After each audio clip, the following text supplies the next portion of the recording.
பாவம் கண்ணில் தனி மனிதனாயினும் நீர்த்துணை நிற்பதால் பெரும்பான்மை எனக்கு. அட ஊர் என்ன சொன்னாலும் பாரதர் நின்னாலும் பிள்ளையெல்லாம் நான் உமக்கு. அட ஊர் என்ன சொன்னாலும் பாரதர் நின்னாலும் பிள்ளையெல்லாம் நான் உமக்கு. நிகரில்லாத தகப்பனுக்கு உயர் மலையோ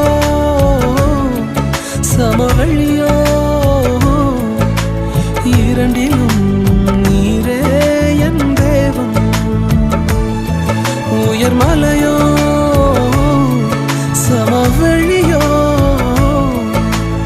இரண்டிலும் நீரே